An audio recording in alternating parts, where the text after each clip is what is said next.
What's going on, Jess? Is your club bowing out of spending the money they promised to spend, or is this strategic to get the right player at the right price? I think bowing out would be kind of a harsh way to put it, considering how much money we've spent over the last couple of years. I don't think we're really in the category of being cheap. That's not really the category that we're in. Everybody talks about how much money Mikel Arteta has spent on the squad. So I'm not sure it's cheaping out at all. I think what it is that Arsenal are very intent on bringing in the right players at the right price, right deal. And that's exactly what happened in January. In January, they were very adamant about not just bringing in anybody. And, you can call it a mistake. I was very angry about us not bringing in a striker, especially because Aubameyang was gone. But they waited because they didn't just want to panic buy. And I feel like we're in the same situation now with Pedro Neto, where that's their number one choice. They're only willing to spend a certain amount on him, and it's a take it or leave it. And it's probably the most difficult deal to get done for Arsenal because they don't need to sell him. He's on a long-term contract, so it was all like it already felt like a suicide mission, especially if we're looking at it and we're like, okay, we only have a certain amount. And I think the Rafinha money is still there, but it's also about how much cash do we have on hand? We were willing to pay for Rafinha 55 million or something like that, but how much were we willing to put up front? So I don't know how much money Arsenal has, but I can definitely see a situation where they're like, this is our number one target. If we don't get him, then we won't go after anybody else. And that would frustrate me. I personally think that you can have different players that solve your problems. It's not just one player, but Arsenal seem to be of the mind where it's like you have to get the perfect player because we've been burned by going after stopgaps and things like that. I think there's a happy medium not to leave your team light. Question, And Jess. Would yeah. you have wanted to sign someone in January if it meant that you didn't get Gabriel Jesus? But see, I didn't know that. Exactly. That's the thing. But do you think you could be in a situation where you miss out on Pedro Neto now, but end up signing a better player come January or come the summer? But see, there's always there's an opportunity cost as well, and what are we going to lose during the season? So I always understand that there's a means to an end for Arsenal. They're like, okay, well, maybe there'll be better targets in January or in the next summer or whatever. I get that, but what will we lose in the meantime? And for me, when I'm looking to do it though, but see, I don't know, because for me, the front end of our pitch to me is light. The attack is light. I feel like we're a Jesus injury or a Saka injury away from being like where the goal is coming from. And so if you brought in somebody like Pedro Neto, I think you would secure that, and I would feel a lot more comfortable going into 4 competitions. So even though like our starting 11 is fine, but our starting 11 was good last season. Starting 11 was good enough to get into the top 4. It was once you started peeling back those layers, it started to become a little bit like, okay, what are we doing here? So for me, it's like, I feel like we're being briefed. I can see it. I know when Mikel is saying certain things, I can read between the lines. He's basically saying if we don't get Pedro Neto, who's our number one target at a certain price, then maybe that's it. And a lot of Arsenal fans are going to be pissed, and I can't blame them for it, but we'll see what happens. Like, it's not like I haven't seen a situation where Arsenal looked like they weren't going to sign anybody and they pulled something out. But Wolves are in such a strong position with this. Like, even though Neto may want to come, they have no reason to sell him now. They could sell him next season when he's like, had a really good season under his belt after the injury, and maybe get 20 more million than we're willing to spend now. So yeah, it's not looking good. But I would love him because I think we're light.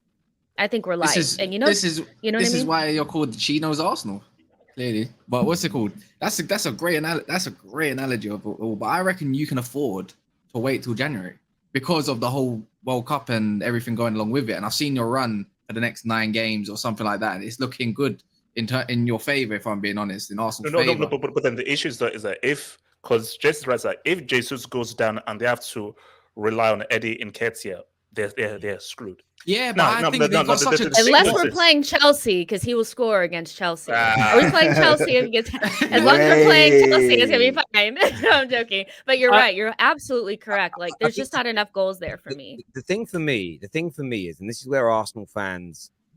I'm not calling people... Arsenal have had a very good summer. They've signed some good players. They've started the season brilliantly. Everyone knows how good I think they are.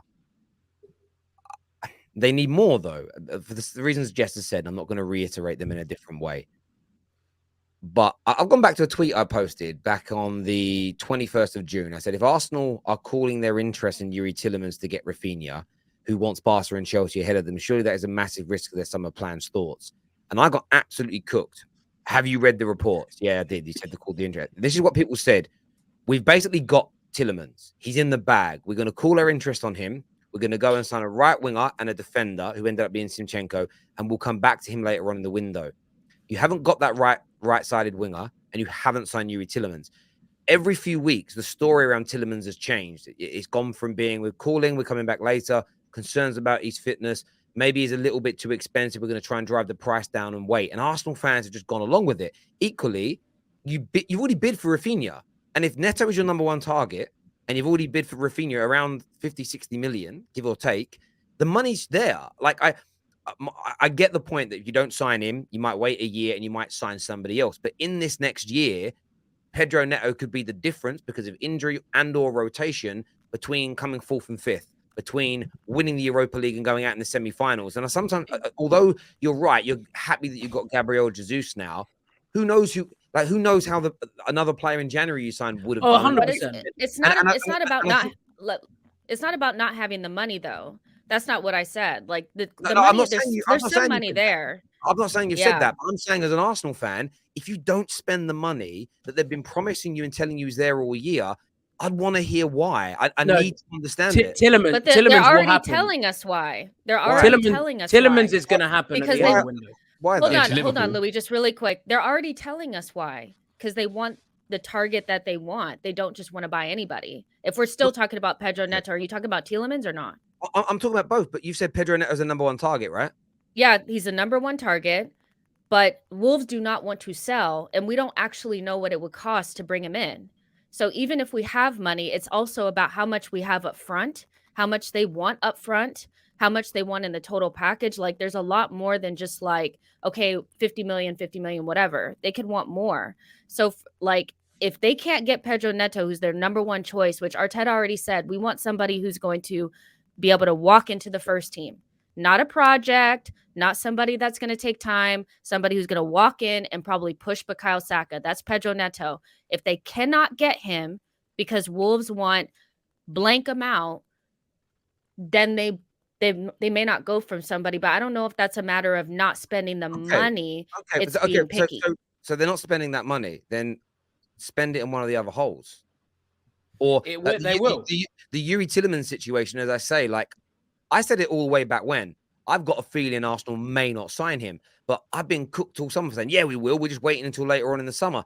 Now the word is that maybe you're not going to. And I just think Arsenal fans, have, as good as you've been, until you're back, which means challenging for Premier League, being capable of winning the Champions League, like I feel like the fans need to keep the pressure on your owners to back your manager fully. 1 or 2 injuries, and you guys could have a much, you could achieve a lot less this season than what's expected by how good you look. And it would be really disappointing from an Arsenal fan's point of view to get a couple of injuries and go, oh, if we'd have just got Tielemans, if we'd have just spent an extra, we were willing to pay 50 million, but I'll ask you this question. It's hindsight, but it's a question. If you're willing to pay 50 for Neto, but Wolves want 60, and you say no, and you miss out on the Champions League spot by 5 points, that 10 million pound could have earned you an extra 50 million in Champions League money. That's what, as an Arsenal fan, I'd want to be hearing those conversations. And maybe they're happening in the Arsenal areas, but I wanted to have it here. I just feel like Arsenal's board need to just push the envelope a little bit further, really pack this squad out. And then Chelsea and Spurs aren't catching Arsenal this year, in my opinion. If they do, and there's some injuries, there's a real chance. So it's not people. Arsenal fans think I'm having a dig. I'm literally saying I think your team's brilliant. I think if you add this to it, I think only Liverpool and Chelsea, City are finishing in front of you this year. It is a compliment, but I think the fans need to be a little bit harder on their ball here and not just go, oh, I love all or nothing. I've got a great feel-good factor about the club right now, so I'm just going to roll over and have my belly tickled again. I don't think fans. I think that the thing that is, if Jesus again, I don't think Jesus is a guy that is known for getting injured. That is the X factor, because if Jesus is fit for most of the season, Arsenal are going to be a problem. Because but he's not used to playing every game. Hold on. So basically, it's not only all goals he offers you; it's what he brings to the attack. So he just brings so much to the attack in terms of goals he offers and goals he also offers for other guys. But the issue though is you're gambling, because you just say that, man, he hardly gets injured, he's pretty fit. Okay, well, we're good. But let's say always carry an umbrella for a rainy day. You always like squads. Squads is what makes you say what's up in a league. It's not really only your first team. So what you want is a plan B, a plan C, a plan D, a plan B, plan C, plan D. Because I don't think Jesus will have like a major injury. But if he does, Arsenal are screwed. But if Jesus remains fit, Arsenal are going to be very strong. He has to remain fit, but I mean, I've seen with players that have never gotten injured before get injured at Arsenal. So for me, it's just I'm looking at it and I'm like, when you're prepared, nothing happens. When you're not prepared, it happens right away. Boom, the injury happens right away. That's just how it goes. So I would prefer one extra player, up top that can really push Saka, because it's not just Jesus, it's Bukayo Saka. He doesn't look like himself. I think he's been run into the ground. You can't rely on just him. He's played more minutes than anybody else, and he's on the Bellerin, Jack Wilshere track as far as I'm concerned. He's going to get played into the ground. So they need to bring somebody in, but I get what Arsenal are trying to do. They want to get their perfect target, but I think that's really risky when we're not in perfect target mode. Like, we're not Liverpool or Man City. We can't just wait for perfect target. Get somebody. There's plenty of players that can fill that gap, I think. So but maybe I don't know anything. I think you get Tielemans this year. Like, I think in this summer, I think it happens, right? I think Leicester are going to wait for the once Leicester know they're keeping Fofana, which they are, I think. Louis, according to who? I'm less certain than that I am on the Anthony one. But I think Fofana doesn't go. And then I think Arsenal reopen, once they realise as well that they're not going to get Pedro Neto this year, they reopen talks with Tielemans. And I see it happening, being like a close to deadline day thing, where they go in and get him. They go for like 20 million, 23 million, whatever. And they go, right, just take it, or lose him for free next year, and Arsenal go and get him. You know what I don't like? I don't like about that, just to say really quickly, is like, I get filling another gap in the squad if you can't get something, but I just still look at it and I'm just like, instead of using the money on Tielemans, which I like Tielemans and I think he's a good player, blah, blah, blah, he can improve us. But I'm looking at Fabio Vieira and I'm like, okay, well, what if he can fill that 8-10 gap? Go spend it on Yeremy Pino. Go spend it on another winger. Go get somebody that can give you some goals, attack, something. Because I'm telling you right now, we don't have enough attackers. And I just have this weird feeling Saka is going to break down this season. It's just there, I think it's a fair point. Look, it's one of those funny things when you've got excess. The younger lads may not have experienced it. The older guys maybe, but like, you'll have something break when you're younger and you ain't got no money to replace it. It breaks and it makes you really angry. When you've got a bit more money and you can replace it easily, it's annoying, but it's like, I'll go and buy another one. And that's what happens when you've got a thick squad. When City lose a player or two, in most positions, they go, okay, but Phil Foden comes in, or Alvarez comes in, or Mahrez comes in. With some of our squads, it's certain positions where you get an injury. And United have got it in midfield where I'm buzzing about Casemiro. If he picks up an injury, and I know he doesn't get injured very often, but who knows? It's like we're straight back to McFred. Like, the drop-off is massive. It really, really is massive. But viewers, do Arsenal need to spend more money? Let us know right about now.